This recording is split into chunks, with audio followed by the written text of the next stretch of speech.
Hi, welcome to my kitchen. In front we can see we have two bowls. We have 3 eggs. There's a lemon. We have the baking powder, that is sugar. Another bowl.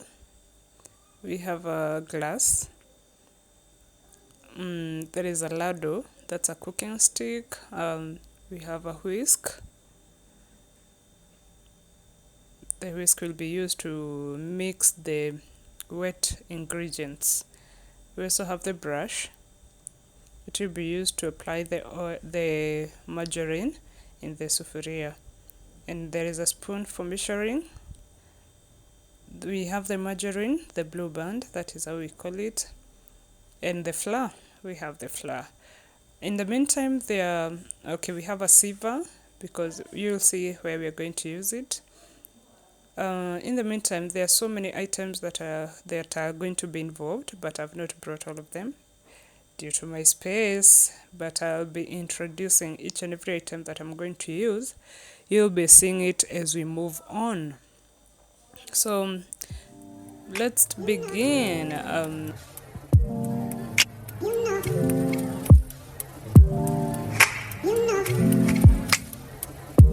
We use the sieve. I'm going to bake a cake, two glasses of flour.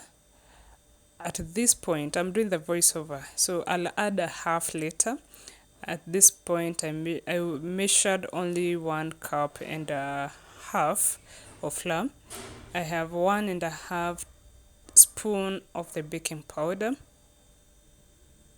And then we are going to sieve, since sometimes the flour may have some obstacles in it, so it is always the best way when you sieve. And sieving also, apart from removing the obstacle, it helps you to also help the flour to get enough air in it.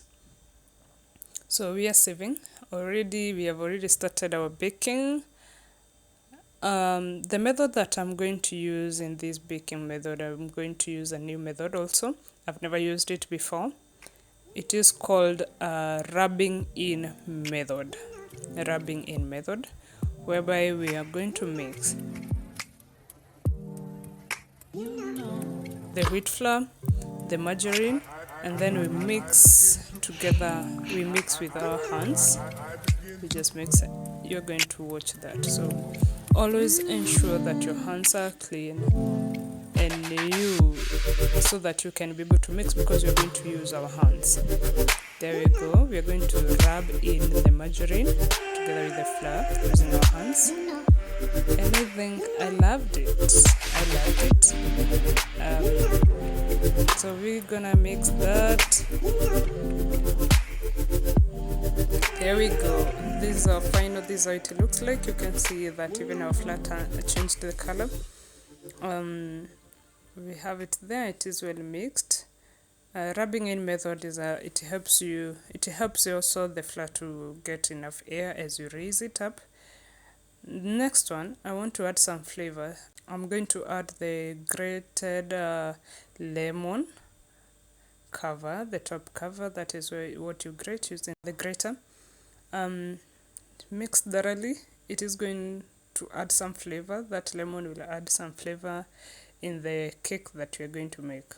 Now it is time now to mix our wet ingredients.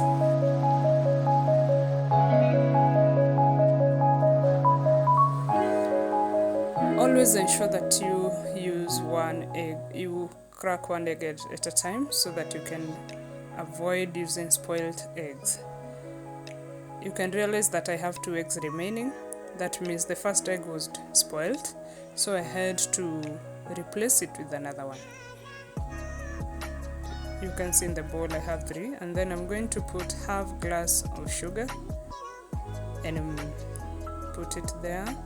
And next, 1 glass of milk. Then we are going to whisk all of them together. So I'm going to use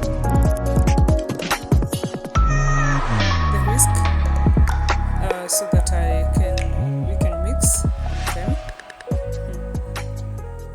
And I have my guest in the house. The young girl, just a very good friend, enjoys cooking. She has a passion in cooking, and I always involve her in everything that we do. So there's a helper there. She's going to do it. She's just a young girl in grade 1. And I love it that she can enjoy cooking when she's this young. That is good. Enjoy the cake even before it is ready. I imagine the nice aroma that is going to come out of it and how tasty it is going to be. So after this, we're going to need to put together the two prepared ingredients, the hard ingredients and also the wet ingredients, and put them together. Create a well at the middle, and then pour in the wet ingredients, the one that you mixed with the sugar, milk, and also the eggs. Of course, at this point we are not going to use our whisk. We will use our cooking stick because now the whisk will not be able to withstand that the mixture. It is not light for it. So we are going to use the cooking stick and mix our ingredients together. You can see that so far our cake is ready. We have the only point that I didn't find pleasing with this method of rubbing in, I found that it was not as smooth as I expected it to be. So I found there are some few crystals, let me call them so, that remained as I was mixing. We have our brush.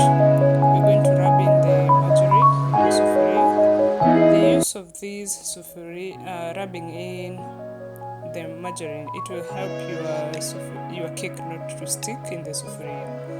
After putting in some margarine, we will put in some flour.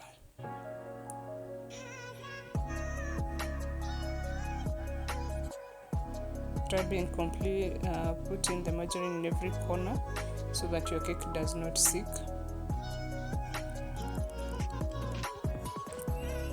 After that, we pour in some flour and then we spread it at the bottom and also at the sides.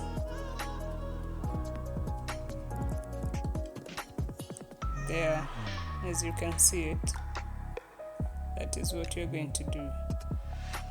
You can see that due to the use of so many ingredients, you can mess up the working area. So always ensure that you are clean and you are washing every part of the place you're using when you're in progress.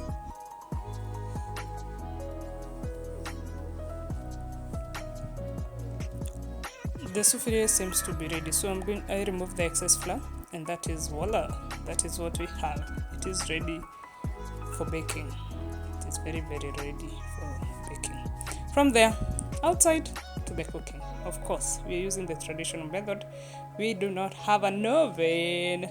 So here we are going to use a jiko, the charcoal jiko. That is what we call it here. And a bigger sufuria with sand. We improvise it because we do not have an oven. So pour in the paste. We put in the paste.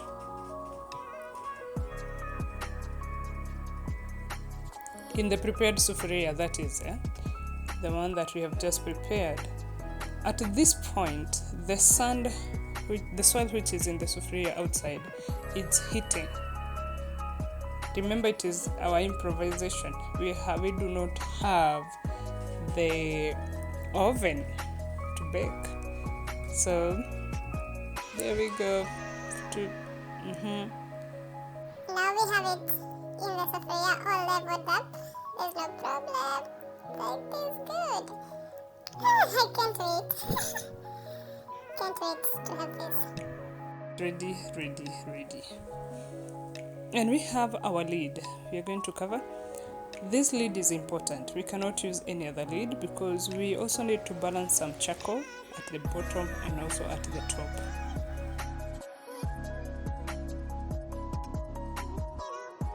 Already the sufuria with the paste is inserted inside the sufuria with the soil, and then you put some charcoal on top. Remember, it is an improvised oven, so you need to balance the fire at the bottom and also at the top. I'm using the spoon to scoop some hot charcoal, and it is very hot, I can tell you. It was very hot. There we go. Our cake now will cook. At this point, this is when you need to realize that using the charcoal jiko is not the same as the oven. You need to keep close attention to whatever that is happening. If you see that I've closed the bottom part of the jiko, because sometimes the heat will be so much, and then your cake will get burnt at the bottom, whereas at the top it is not yet ready. So always ensure that when the soil is hot, close the bottom fire so that the cake can just get cooked with its own time, the time that is required, without hurry. At this point, I checked the cake when this is after 30 minutes, and you can see the cake was not ready.